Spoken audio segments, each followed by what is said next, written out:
The views and opinions expressed on this station do not reflect the owners, management, staff, clients, or partners.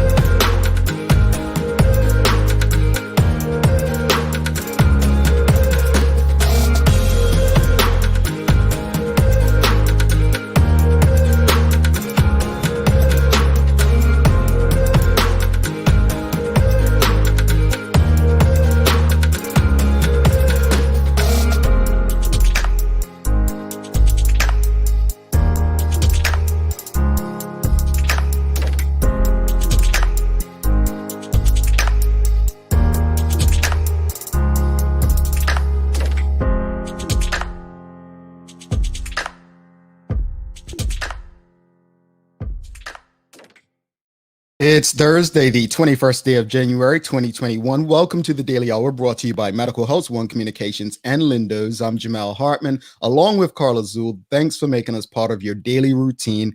If you're watching online, share the link. If you're on Facebook, start a watch party. If you're on Twitter, retweet it. Just get the conversation out there to your network, and don't forget to like and engage with us. Another good one, as we have businessman Nick Thomson on from Mart stopping by. So you don't want to miss this very unique business model that he has brought to Bermuda. I think going on 4 years old now. The Daily Play is a name that place.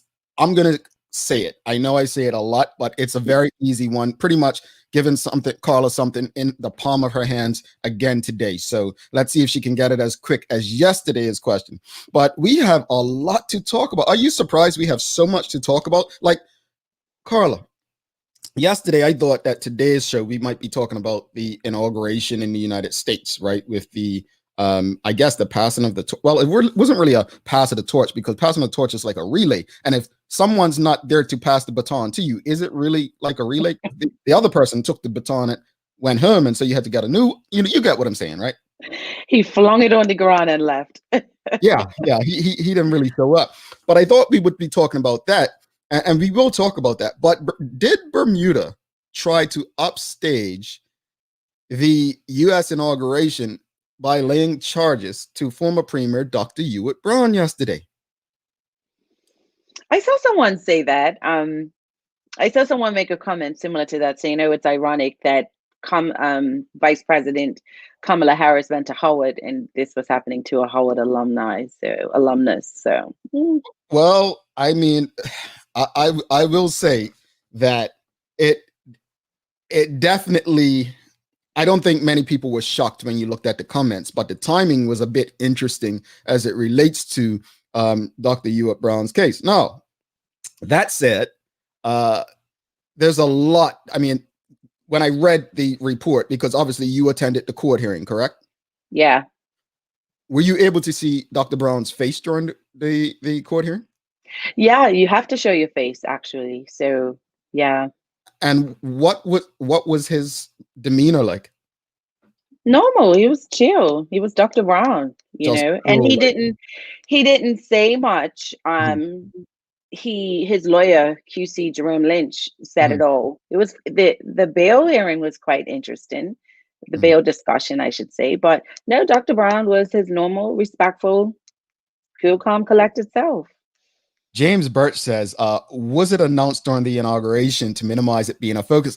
James, that crossed my mind. Honestly, it did. Like, it crossed my mind, that exact question. Elizabeth, Popcorn Day was on Monday. Was it Monday or Tuesday? Stop that. She's just ready for the entertainment.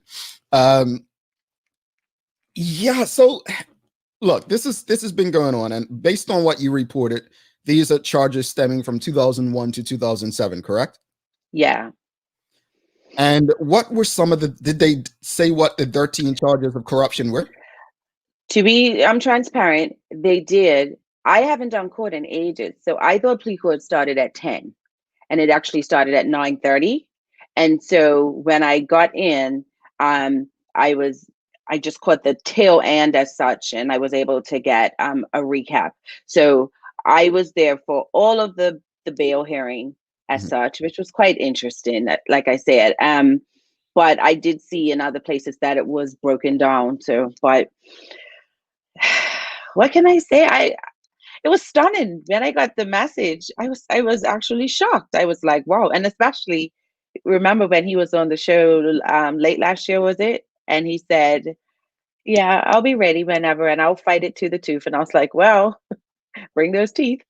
Yeah, yeah, he looks like he's up for a fight. Now, obviously, I mean, well, I'm not sure if this applies in Bermuda, but traditionally in many places, you're innocent until proven guilty. And there are a lot of people who do not like Dr. Brown for his style of politics.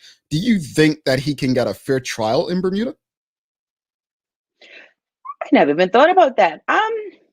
It really depends on the jury. That's the thing, right? So it just depends. It depends on who's the mix. But I've seen Mr. Lynch in action before, and you know how lawyers can deselect and pick different jurors. I'm sure he will fight tooth and nail to ensure that if it is going to commence, that it'll be as balanced a jury as possible. But I see a lot of rejections, a lot. Mm. Interesting. Definitely an interest. I mean, correct me if I'm wrong, at least in my lifetime, I don't think there's ever been charges laid against a former premier of Bermuda. So this would be interesting. Now, yesterday we did speak about pardons that the outgoing US President Trump had issued. I think it was 70 plus pardons yesterday. 73. Right? 73 pardons and commutants of sentences for people in prison. Now, someone asked yesterday if Bermuda, gave pardons, which they do, because as I stated, when they got the Bermuda Progressive Labor Party was elected in July 2017, within a few months, they actually went for a posthumous pardon for Reverend Monk. Now, what they do, I believe, is they pass it in the House, and then the governor has to sign off on it. Now, this is interesting off the back of President Trump. Would the premier, David Burt, and his government, would they go for a pardon of Dr. Brown? And would the governor then sign it? Because this makes the conversation interesting now. Because a pardon, wouldn't that admit guilt in some way if it was, Isn't it an expungement as such? I don't know, Mal. This is just so interesting. My opinion, now listen, I have to say, I'm just saying what he thought that Dr. Seaman was going to be in 26, right? But I don't think it's going to go to trial. I don't see it progressing. I don't. The length of time, and some people may say, well, there's not the amount of time, but it's come to this. I just don't see it. I don't see it. And why now? Mm-hmm. Why all of this stuff wasn't available before? 10 years? No, gosh, what am I saying? Almost 20. I had my daughter in 2001. Almost 20 years. So, well, I mean, when it comes to courts and fairness, I do have an issue with the length of time, but if there's one thing I've learned, investigations, and even when you look at the historic sexual assault cases and so on, these things take time for some reason. I don't know exactly why, but to build cases, one of the things you don't want to do, and any police officer or prosecutor would tell you, is you don't want to take a case and then lose and then never be able to try that person again. So I think that those kind of things do play a role. Elizabeth says the 13 charges are intense. LOL. Talent TJ Clark, 5 are Leahy related and 8 are tourism related, I believe. Interesting, tourism related. Elizabeth says they're going to have to find a jury from Timbuktu to get a fair trial, I guess. Sean Smith, Carla. 13 charges included 5 related to agreements with the Leahy Clinic, through which he allegedly received 4.01 million in monthly payments between 2001 and 2010. But I think, as one of our frequent guests, Nikki Michelle, said, I thought that trial, that happened already, the whole Leahy thing. I thought this would be different. But he wasn't on that trial last time. It was Leahy. I'm so confused. Yeah, wasn't it, if I recall, the government had sued Leahy or something? Wasn't it something to do with that? That's what it was. Yeah, it wasn't him directly. Well, I guess it gives hope to other people who have legacy cases or people that's been waiting for justice for X amount. Maybe it'll amp up the murder convictions or murder charges that have been outstanding since 2009. Well, this is where many people go, and I hope that the people in the Bermuda Police Service, take heed of that, because when things like this happen, um, especially even silly stuff, people, especially on Twitter, they will start saying, "Well, okay, well, now we can find Chevelle," or what about my cousin who was murdered? That's just the pressure that comes with these kind of things, right? I'm Sean Smith again, Carla. The remaining 8 charges related to allegations of corruptly obtaining $350,500 in donations to benefit the PLP and the Bermuda Health Foundation between 2007 and 2010. Mm-hmm. Tariq Shakir says a pardon is clearing them of all current charges, convictions, and future charges and convictions. Must be nice. Dr. Seaman says, I am no Dr. Brown. We were just talking about my analogy skills, Dr. Stevens. Renee Charlene Simmons, I don't think it will go to trial either. I think the whole jest behind it is to throw it at the new DPP, Miss Clark. Kathy Brumby says lately Leahy was on trial before. And yes, government took Leahy to court. So yes, that seems like what it was. I actually do think it will go to trial. I do. Where I don't agree is I don't believe that it will. I don't think Dr. Brown's going to spend a day in jail. I don't see it. Maybe I'm wrong. Let's see what the audience thinks. Do you all think that Dr. Brown will be convicted of any of the 13 charges?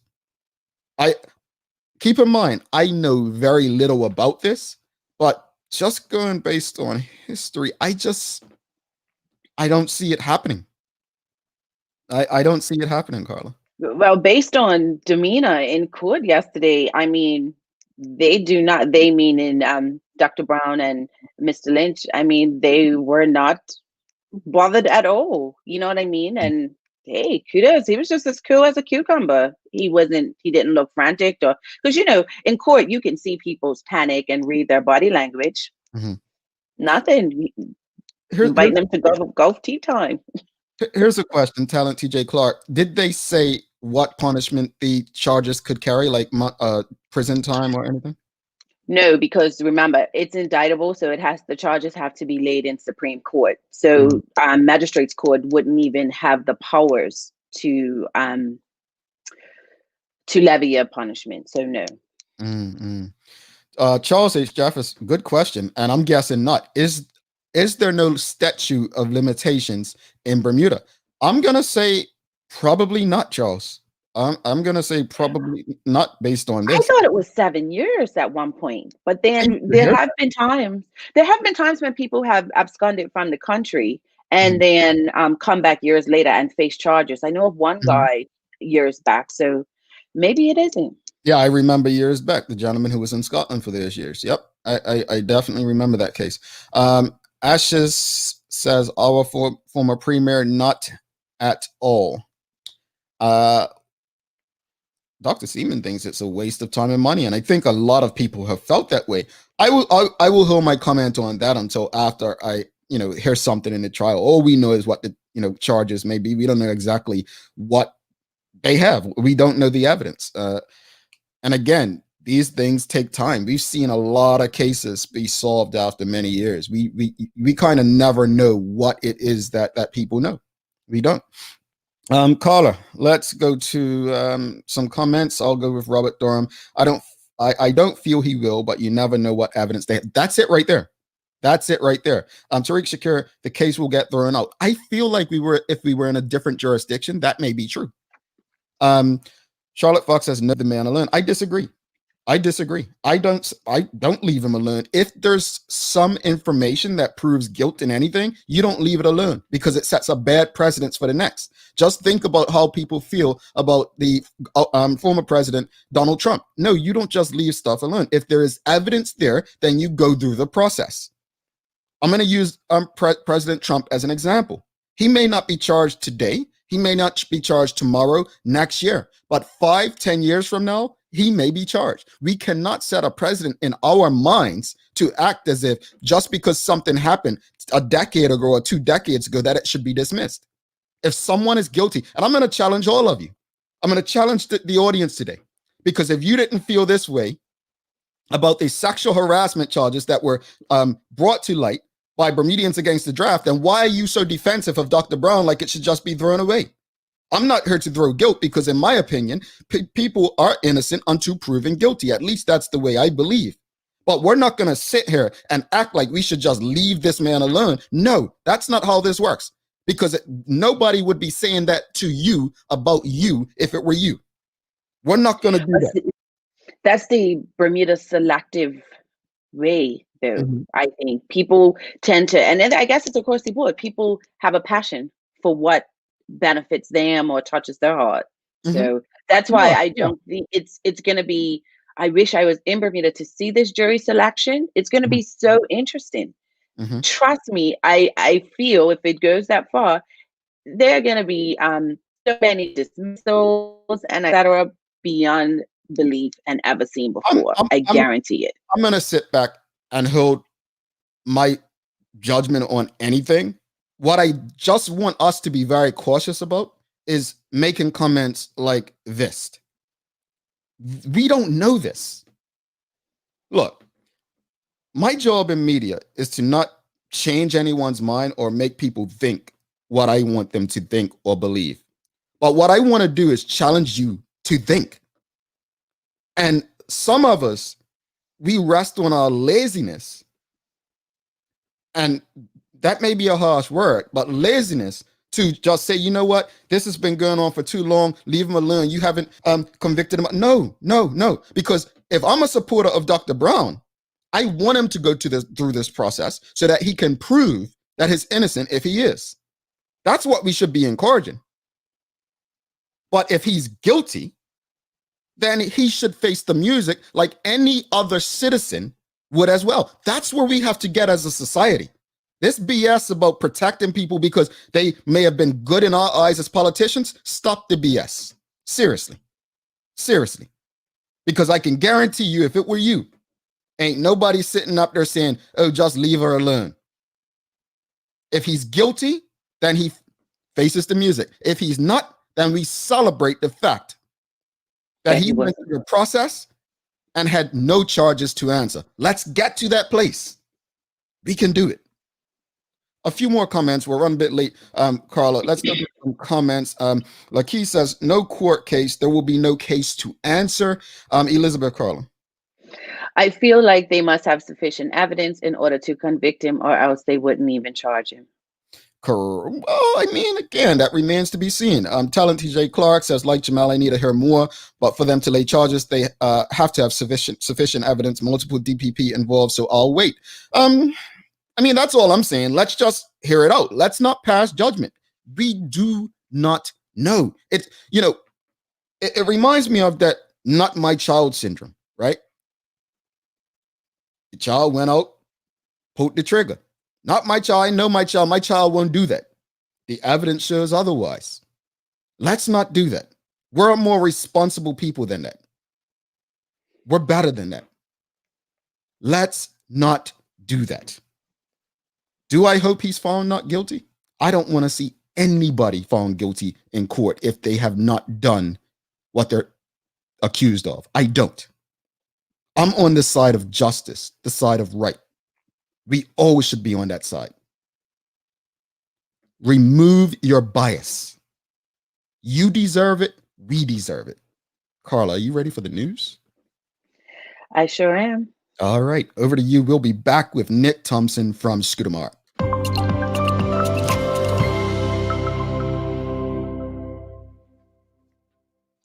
Former Premier Honorable Dr. Ewart Brown has been charged with several counts of corruption during the daily plea court session. Dr. Brown, who resides in Florida, faces 13 counts of corruption, which allegedly occurred between January 2001 and December 2007.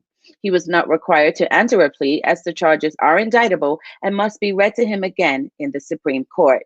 Director of Public Prosecution Cindy Clark alleging that an estimated $4.4 million was benefited as a result of alleged corruption.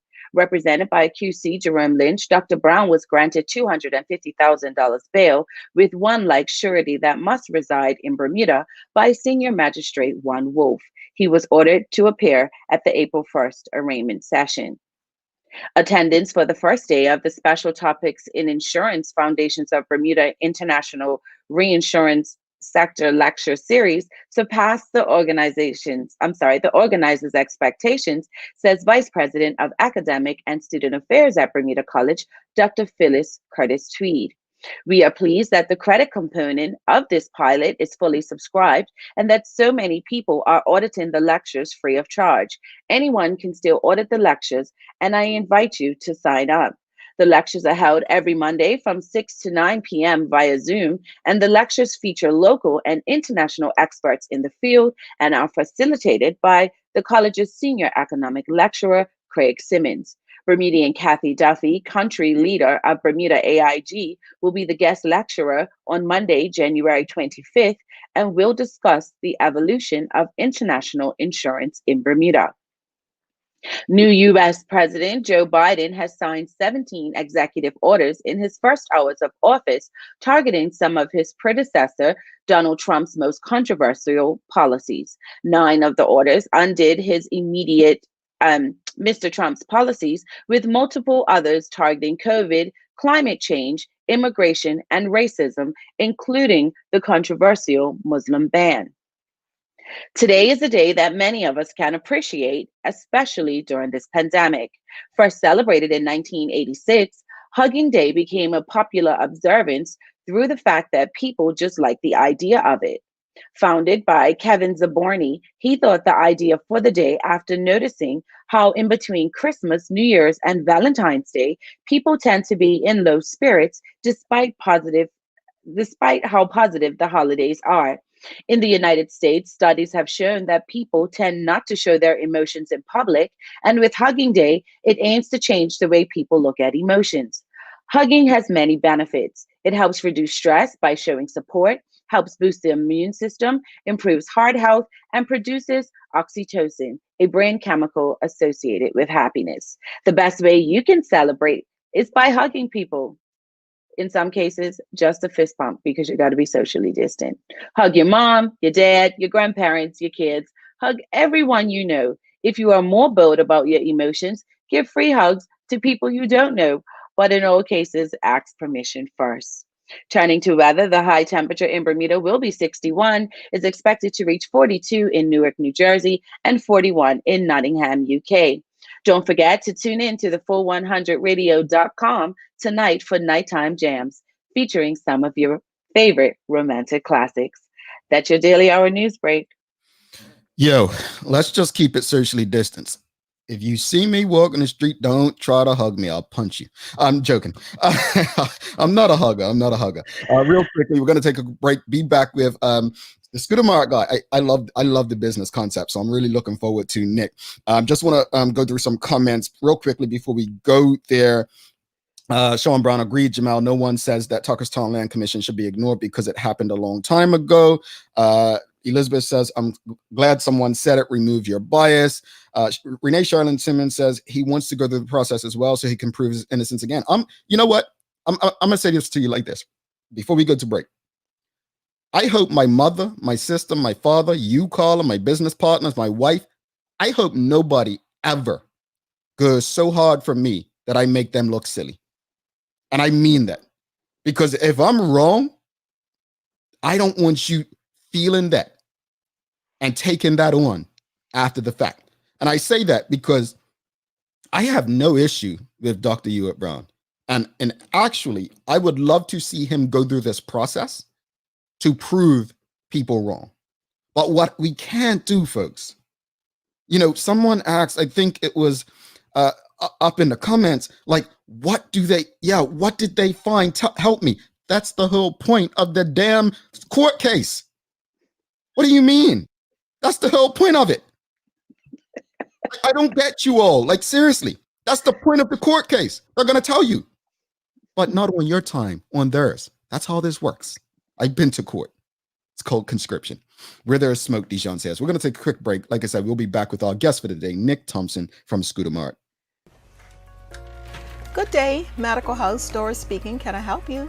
Medical House is Bermuda's leading one-stop shop for healthcare. Bermuda's top doctors, dentists, care homes, and the hospital choose Medical House for a wide range of products. Anything that we ask them to do, they come through. These same professional quality products are available to you for home healthcare. If we can use them, we definitely do so. Medical House is best known for its uniforms and footwear. It also has restaurant uniforms that stand up to even the toughest shifts. If you're on your feet all day, Medical House has comfortable and stylish shoes that are also durable and easy to clean. Everyone needs some help cleaning up, and Medical House has got it. Leading-edge janitorial, facility, and maintenance supplies are all here. Medical House is on Millreach Lane in Pembroke, where there's private parking right outside the door. Call or visit Medical House today. We're spotlighting a food producer whose products are made with real wholesome ingredients, such as the highest grade farm-grown vegetables and certified organic free-range livestock with no artificial ingredients or preservatives, and no compromising on the painstaking quality control. Imagine Foods believe that higher quality ingredients, meeting high standards of purity, yield greater nutritional advantages and a more satisfying flavor. This month, we're featuring Imagine Foods organic roasted turkey, vegetable wild mushroom, and savory beef gravy. Lindo's. Why go anyplace else? All right, welcome back to the big show. She's Carla Zul. I'm Jamal Hartman. This is the Daily Hour brought to you by Medical House One Communications and Lindo's and our friends over at Channel 82, where you can also watch this and many other locally produced shows if you have One Communications cable. Without further ado, let's bring in our guest for the day, Mr. Nick Thomson from Mart. Nick, welcome to the show. What's up, guys? Thank you for having me. Thank you for doing this, man. We followed your business from 2017, and the concept is awesome. And so let's just get right into the conversation. You when Scooter Mart opened in early 2017, it was 2017, right? 2016. 2016. Yeah.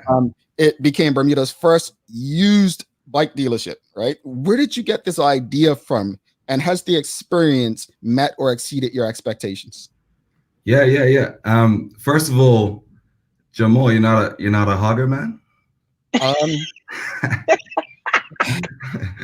hugged my wife this morning. Yeah, that's better. We gotta soften you up, man. Come down to Scooter Mart, we'll give you a lot of hugs, especially if you're buying a bike. No, so to answer your question, you know what? When I graduated from college in 2015, in Florida. And I had a car out there and I sold my car. I was trying so hard to sell my car. And you know how like you got a car, you're coming to Bermuda, you don't need it anymore. So I was going all over the place, like on like Craigslist and all that. And then I was going to all these dealerships and it was so hard. And like I was doing test drives with random people sitting next to me and they had like guns on them and stuff. And I'm like, yo, we don't do all that. Like, you know what I mean? So it was so hard. And then funny enough, before all of this, the first place I went to was CarMax. And CarMax, as you guys know, it's a secondhand car dealership, same model. And, you know, they gave me this really low offer. And I was like, no way am I taking that. No way. But then after I saw how hard it is to go through the whole process of doing it, day before I left, I just went to CarMax and I was like, well, take it, you guys. You know what I mean? So I was just like, you know, that always stuck in my mind. And I was like, a big problem. So I came to Bermuda and I started working at KPMG and that's what I studied. And, you know, the same problem the new hires at KPMG were having, these are basically, those companies hire like 100 new accountants every year and they stay for a year or two and then they go. Like, that's just how they do it. Same problem was happening. Like a lot of the accountants are young people. They don't necessarily want to buy a brand new bike. Sometimes they do. And they were looking for these secondhand bikes. A lot of them were walking. We had like 30, 40 people walking around Bermuda. And I'm like, yo, I've never walked around Bermuda in my life. Like, you know, I like to have some trans. So yeah, I was just like, wow, I think this might work, you know? And from there, it was just a leap of faith, kind of. I just decided to save up. I moved when I decided I wanted to do it, maybe like 6 or 7 months after being in Bermuda. I moved back into my parents' house and just saved up. And, you know, with the help of some family and friends and like some bank loans and stuff like that, and my savings. I just kind of went for it, and we started out really, really small. And we've just had a philosophy of, first of all, not to take anything out of the business, just anything that we do make, it gets reinvested back in to grow new product lines, new locations, more warehouse, whatever. And then the main thing is we've just had a very, very strong focus where it's the topic of every single day. Every single day we talk about it is customer service. And we just do not accept below excellent customer service ever. And because it's just the topic of everyday conversation, we try to focus on every single person who comes in. We want to give them the best experience they've ever had. And my whole belief was, look, if we serve 1,000 customers maybe a year, in 5 years, we'll have served 5,000 people in Bermuda. And if there's 5,000 people walking around Bermuda saying, I got phenomenal customer service from there, my theory is that the business will grow. And, it seems to be doing that. And we're really, really excited about it. I want to go back to, you mentioned you were an accountant at a professional service firm, KPMG. Yeah. And you kind of spoke of what inspired you. You said, are hiring hundreds of new accountants. And so you were kind of inspired when you saw these new accountants maybe coming and they're walking around. Was that your market? Did that inspiration turn into your actual target demographic that's helped you succeed?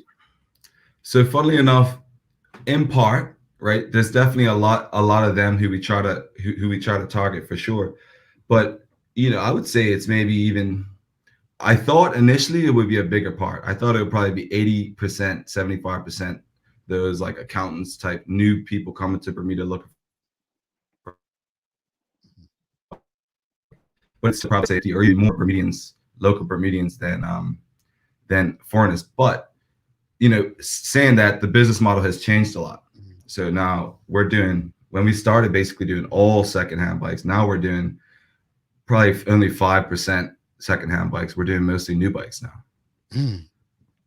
Interesting. New bikes and servicing and all that. So, like, I want to highlight what you just said though. Like your business model has evolved, right?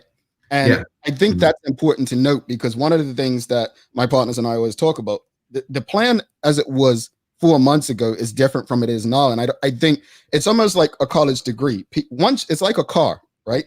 Once that new car leaves the lot, they say it depreciates 10%, like a college degree. Once you get that degree, the depreciation, because things have changed so fast in the world we're living in, and a business the same way. You cannot write a business plan today and expect in the next quarter that business plan to still apply the same. And I don't think people necessarily grasp that concept. So I hope people take what you just said. You went into the used dealership, used bike market, and now a majority of the sales are new bikes. And I'm sure you've had to evolve based on how that's going for you.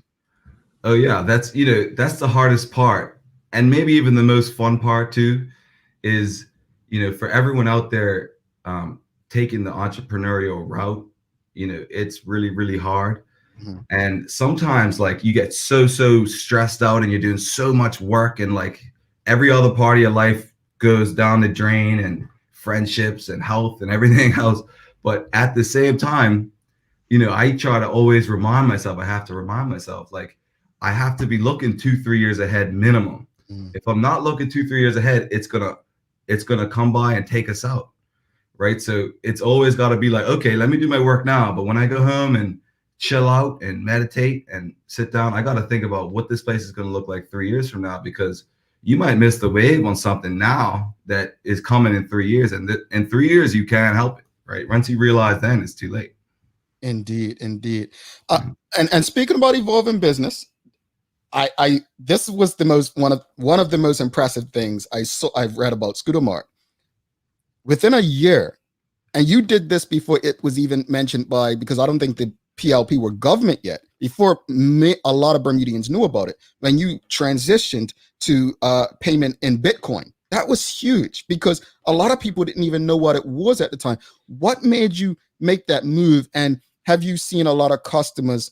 Did you see customers having an interest in using Bitcoin at the time? Because cryptocurrency is the talk now, but back in 2017, it just wasn't there. Yeah. You know what? Like I've been involved in like blockchain and digital currencies and Bitcoin and stuff. But really, to be honest, like I really kind of wanted to do it just to see what people's reactions would be. I was like, what people gonna think about this? And you know, when I first did it, everyone was like, "Oh, Nick, you're so smart, you're so smart." And then when Bitcoin started crashing, they said, "Oh, Nick, you're so dumb, you're so dumb." And and now they're saying, "Oh, Nick, you're so smart." So you know, it was just a publicity stunt. Honestly, I think we sold one bike with Bitcoin, but I'm looking at it now. I think like the price was like 0.2 Bitcoin, so that would be like, you know, $8,000 now. So, but you know, like I used to be involved in that. We like my little brother and I got like lucky when we were like really young, probably just getting out of high school. We just stumbled across some Bitcoin, and then we went and checked it like 4 years later, and it was like it was literally like winning the lottery.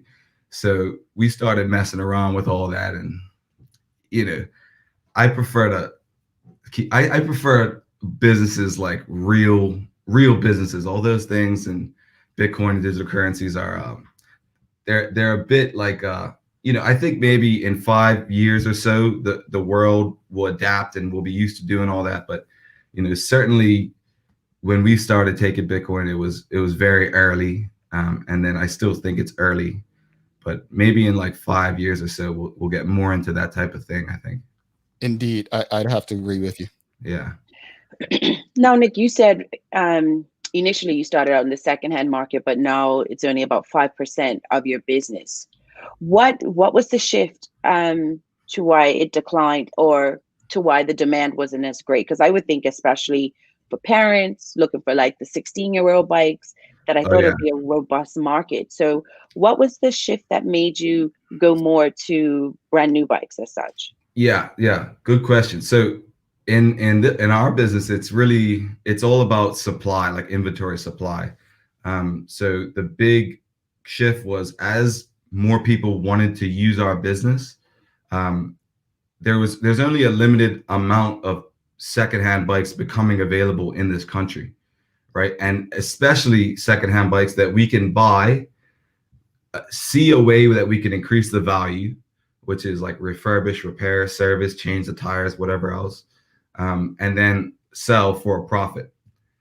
You know, there's a limited amount of those available in the supply, you know, in Bermuda. So in my view, the way to expand the business is to get some new bikes and price them just above the average price of a secondhand bike, or sometimes even cheaper. So I scoured for, you know, good quality, good name brand, but relatively cheap new bikes. And basically what we do when people came in, this was at the beginning, when they came in looking for a secondhand bike, I would say, hey, you know, we may only have these 3 here secondhand bikes, but we have a new bike that's like $200 more. You got a year warranty, and you know, you get a brand new bike. You're not inheriting anyone's issues. So, but you know, there's definitely a big demand. If we had a big supply of secondhand bikes, you know, we'd probably sell more secondhand bikes. But it's mainly that, like, yeah, you just can't get them. You can't get enough for the amount of people who are looking to buy a secondhand bike. Interesting. Yeah. So do you think that people are holding on to their bikes, or because I mean, it always seems to be, you know, on the classifieds, bikes for sale. So because you're in the business, do you feel that people are holding on to bikes more, or? Well, it may be a combination. I think a lot of people like our trade-in model now. So a lot of people like to get a bike that's 3 to 5 years old, that still is cool. There's nothing really hugely wrong with it, but they like to get that. And this is what we do mainly now. So mainly where you get your old bike that, you know, could use an upgrade, and bring it into us. We'll buy that, and we'll take, like, if we buy it for $1,500, we'll take that off a new bike that might be $2,500 or whatever, and you just pay the difference. People really like that because we make it super easy. We transfer over the insurance and all the rest of it, get everything done for you. So that's the main way that we're doing it now. It's less so that people are just coming in looking to sell a bike for cash. I mean, we still do that, but it's just not as much. Maybe also because people, it's 2021. It's easy to get the word out these days, right? Like everyone has Instagram and Facebook and all these different avenues, and especially young people. Like young people can beep beep beep beep, and the whole freaking Bermuda knows in like 5 minutes. So, crazy. Yeah. Oh my, you just kill me. You're so real. I love it. So you said earlier that one thing that Scooter Mart prides itself in is delivering stellar customer service. So what do you say to someone who is considering buying a bike or trading in a bike, and how can they be assured that what they're receiving from Scooter Mart is a good bike? Yeah, that's a good question too. So like when I was in college, I actually did some internships at the Ritz-Carlton. A family friend, his name is Tim Teixeira. He was a general manager of the Ritz-Carlton in Toronto. So I traveled up there, and Tim Teixeira kind of brought me under his wing. And at the Ritz-Carlton, it's a phenomenal organization. Basically, they just teach you a whole new level of what it is to what customer service is. It's like no is absolutely the wrong answer. Like you just do anything. So, but one of the main lessons that's always stuck in my mind, and I think I probably think about it every day, is we would like at the Ritz-Carlton, when a customer came in, they would always say, you have to create a wow moment. And a wow moment is something that stands out in your mind once you leave. And a wow moment could be something that's very creative, very thoughtful. And my goal is for every customer, or for as many as possible, to try to make that wow moment, something that they're like, wow, like I wasn't expecting that, So we do little things to create those moments, even if we're busy. But we also do some stuff like sometimes if someone's buying a bike on their birthday, we'll get a custom made cake when they pick it up. Or we have Armani's cookies. Shout out to Anthony and Armani Pete's.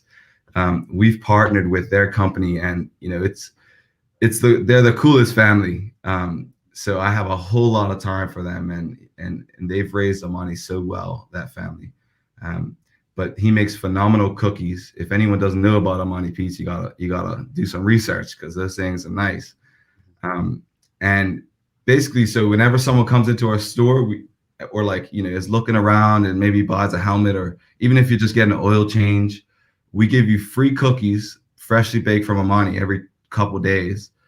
We have free waters that we just give you. So, while you're looking around for a bike, or while you're waiting for your oil change, you can have some fresh cookies and stuff like that. We just do little things that we try to be different. And we're always taking ideas from our staff. Like, what should we do to like really impress this person? And one's like, oh, I think we should go, I heard him mention that he's got a dog, or get some doggy treats or something like that. It's just trying to be different, trying to be creative, trying to bring that wow factor. And that's, I think that's what sets us apart. And it's the reason why, people go home and say, oh, you guys should check that out. It's like, I think that's what spreads the word. This is a lesson in entrepreneurship, this conversation. And I appreciate you so much, Nick, for doing this. I want to go to Ben Wood's comment. He says, Nick and his team have upped the content and advertising game for Bermuda. Credit to you, boss. And top of that, not up front, as you can see, this is how he is regularly. That's what I think Carla was speaking about. You're just being yourself. But I want to touch on the advertising, because look, you've got non-Bermudians that would just see a Bermudian on Twitter or Instagram talking about a Scooter Mart commercial. Let's talk about, you just mentioned that you welcome the ideas from your staff and so on. Talk to us about how you do your advertising. We have space on the Daily Hour, but talk to us about how you do your advertising and marketing, and where the ideas come from. And forewarning, sorry if I'm annoying you guys at home. No, you're not. No, yeah, joy. Because like, sometimes I'm like, you're like, you're busting to your, reggae vibes at home in the morning and you start slash. uh, so, I could really mess up the ambiance of your home life sometimes. So for that, I apologize. But, it's just like, that's another thing. I just have fun with it, and we all have fun with it. And that's another thing that customers might think, like, our whole team at Scooter Mart, shout out to the team over there. Like, everyone's super cool. We hang out, we're best friends. Like, we went to literally Lit last night, which was very good, by the way. But like, it's a team, it's a squad. Like, it's beyond just like coming to work to get a paycheck. And I think people, even if you don't say that, people like sense that, you know what I mean? When they come in and they see how we interact and we see how we talk to you, we're having a good time. Like, we have a good time every day. I mean, hopefully they all think that too. I think they do. But it's easy for me to say that, isn't it? But yeah, like, I think people just know that we have a good time. And that's another thing. So the marketing is the same way. A lot of the stuff we do is like, I'm basically just copying ideas that they do in America. And that's what I would recommend that. And Bermuda is just like these days, it's basically just a small America, right? Like, you could take an idea, like, look what Colin did at Sargasso Sea App. Mm-hmm. Everybody said, oh, that delivery service won't work. And, yeah, anything that works there will work here. If you're creative and you think beyond just the basic surface level of it, right? Like, Bermuda's a different place. Sometimes you got to figure some different type of things out, but it will work, right? Like, you just have to stick at it, be creative, work hard, and be willing to, really sacrifice to make it work. So the marketing with us is just basically copying what I see on TV in America, right? That's all I'm doing. It's interesting. I want to go to the comments because we have very little time. James Burt says, what is the electric scooter market like? Yeah, that's a good question too. Electric scooter market, I think, like, electric cars with like Tesla and BMWs and all that, they obviously, all the like R&D, research and development funding was on that first. And they figured it out pretty early. The electric scooters, like, bear in mind, scooter is traditionally a budget vehicle. So, like, when you refer to electric, they're just starting to come out with actually good quality electric scooters. We've been looking into it for about 2 or 3 years now, and we'll get a couple in and we'll try them out. And then, a lot of times we're finding that they're not products that we want to sell to our customers yet, for whatever reason. Sometimes it's the battery life is much shorter than was advertised. Most of these are out of China. So, over in China, they're just trying to sell as much of whatever they can sell as possible, and they don't really care. It's not like, so in my opinion, with electric scooters, in the next 6 months, there's gonna be some good stuff. There's electric Vespas coming out. I heard of electric BMW scooter that's coming out, which is gonna be cool. So, we're in the process. We found a couple brands that we really like, and we're in the process of bringing those in now. But yeah, I definitely think it's the way of the future, but it's all about, when you get in ground level on a new technology, it's a gamble sometimes. Sometimes you can get something that's, it seems fine for 6 months, but then, a year later, you got to pay $2,000 for a new battery system or whatever, So in my opinion, it's best to stick with a name brand, because a name brand, just like you want to protect your brand Daily Hour, I want to protect my brand Scooter Mart. I'm not going to want to put out a bad product because I have to protect the integrity of the brand. So anything Honda, Yamaha, Vespa, you know what I mean? That's where I would stick, and that's where we're trying to stick with the electric. Yeah. Carla, you had something? Well, because he started out as working at KPMG, and he followed his passion, and look where he is today. So I wanted him to briefly just talk to someone out there who is stuck in a job that they're unhappy with and they want to dream. but they don't pursue it. So if you could speak to that real quick. Yeah, I still remember it to this day, and all kudos to KPMG. And look, it's a great company, but I was one of the people out there who just like, I would wake up in the morning and be like, I feel like there's something else I could do. And, it was so hard to make that mental jump from getting like guaranteed paycheck and coming in, and why would I leave that? Like, what if it don't work and I fail and it's an embarrassment? And, like there's so many reasons not to start a business, but that like, in my opinion, it comes down to faith. It comes down to trusting yourself. Like my justification to myself, and maybe this could be your justification, is I know that if I don't know how to do something, I know that I can go online and figure it out. Like, and we all can. Like, there's anything you need to know. If you want to learn, if you want to launch a rocket to the moon, you can go online and figure it out. I'm telling you, if you really want to. So I knew I could figure it out, and I knew I was willing to work, right? Like, I knew I was willing to work 10 times more than anybody else. And that's basically what I did for a long time. I knew I was willing, and when we first started, we never left before midnight. So we'd get there at 8. We wouldn't leave before midnight. And it's just basically, if you can figure it out and you can outwork your competition, like, why not? And if you don't do it now, when you're old and you're 75, 80, 85, are you going to regret having tried it out? That's a common thing that everyone says, like, looking back on your life, is that something you're going to regret having done?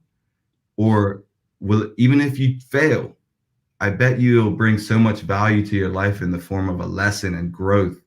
So, I think if you actually rationally weigh the pros and cons of doing something, obviously talk to your people in your family who you trust. Find who can guide you in the right path, because there's so many mistakes you can make in the early part of starting a business. A million. And I'm so blessed to have the people in my life that guided me when I was going off path. They're like, no, don't do that. That's dumb. I'm like, yeah, no. You know what I mean? So find people who care about you. Carla's laughing at me. Find people who care about you. Find people who are going to give you good advice. And like, I think just try it out. It's always best to like, if you can have a full-time job and a steady income, if it's possible to have that and do like, get to like 90% in your new venture while you still have that guaranteed income, I'd recommend going that way. Because if you try to just jump out and be like, Jackie, I quit, and go try to do something with zero guarantee, and usually it doesn't work out like how you think it does. Like, you plan on X happening, and like X minus a million happens, and you're like, it could be very, very, very stressful. So if it's possible for you to be earning an income on the side and doing something like at nights, or just being willing to stay out late, research, read, figure it out, that's the way, I would recommend any young people to do. And, arm yourself with knowledge. You know what I mean? Go online, read some books. When you said that, there's a couple of things, obviously, as I'm listening to you, more than passion, you found a pocket, an opportunity. And then the key thing you said, outwork your competition. You can have all the passion in the world, but if you fail to outwork, and if you fail to keep learning, it's just not going to happen for you. So I think when talking about that, what you just said, people need to understand it takes more than passion. And outworking your competition means being up first and going home last. Yeah. Cristiano Ronaldo, the greatest goal scorer in the game of football, he was the first one at practice and the last to leave. That's what it takes. And I don't think, you speak about failure just now, and we have to run. Time is getting off. But you spoke about failure. Dude, I'm happy to fail every day. But if I'm not learning from those mistakes, if I'm not taking that, like you said, go online, you can learn anything. I am on YouTube every day trying to learn something differently. Literally, no lie. You will catch my computer on YouTube learning something. Yeah. But you cannot, I think the mistake, and I'm going to be very honest here, with many of us, younger people under the age of 50, right, that are getting into entrepreneurship, a lot of people, yes, I included you, Carla, under 50. A lot of us run into this quick thing. We're looking for quick results, and we don't understand that. One of the first things in business school, they tell you, the first 3 years you're building a company, do not expect. Something you said and something that Colin said when he came on from Sargasso is, it's key not to take anything out of the company while you're building it. Reinvest in your company. Nick, we have to run. Any final words in 10 seconds or less? Look, thank you for having me, guys. Jamel, come down and get a hug, babe. We got to soften you up. But yeah, I appreciate you guys. My wife outside the studio ready to hug me right after this. Yeah, good. Thanks, guys. Have a great day. All right, take care. All right. We're going to take a quick break, then we'll be back with the Daily Play and a little recap of today's show. Great episode with Nick. That was awesome, folks. If you love today's conversation, let's get a thumbs up. Let's get a like, a love. Show us some love. Let Nick know how you feel. He is backstage. He can still see the comments. Going to take this break. Don't leave us yet. Bermuda, do you know the difference between internet and Wi-Fi? Don't worry, neither did I. Let me break it down to you. Internet is delivered to your modem, which then has to push the Wi-Fi signal into the rest of your home. Do you find that the further you're away from your modem, the weaker your Wi-Fi signal gets? That's because Bermuda's homes are built hurricane tough. It's really difficult for that Wi-Fi signal to reach every room.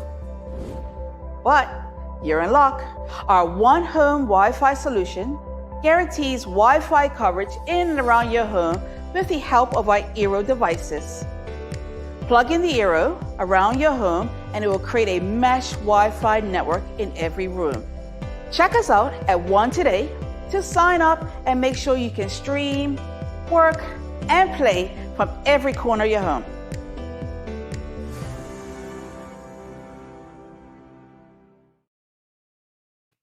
All righty, welcome back to the Big Show. She's Carla Azul, about to get this question wrong. I'm Jamel Hartman. Thanks again to Nick Thomson. Awesome conversation today. I just love to see it, and some of the comments from the audience about Nick. I mean, look at this. Hey Nick, great service. My husband's happy with the bike and service. There were many more. I like the commercial where Cece gets. I mean, they know Cece gets on the mobilette and leaves his daughter stranded. So this is just awesome stuff. And so Nick, you're making an impact in your community through business. This is awesome stuff here. Carla, before we get to the Daily Play, anything recap, just a recap, slight recap of what we discussed with Nick? I just love that he followed his dream. And I love how authentic. I want to be his friend. I am going to hug him when I go to Bermuda. Be prepared, Nick. Yeah, she's a hugger, Nick, man. You might have talked yourself into that. Tell the mama. Keep those paws away. So look, Carla, Daily Play time. So here's the thing. We'll have a big hug if you get this right. What city was Dr. Martin Luther King Jr. born in? Oh, Chiefs. I'm assuming Atlanta, Georgia. Okay. Drop a bomb for you on that one. Okay, the second part of that question. What city was Dr. King murdered in? I know this. I want to say Selma, but that's wrong. Selma, right?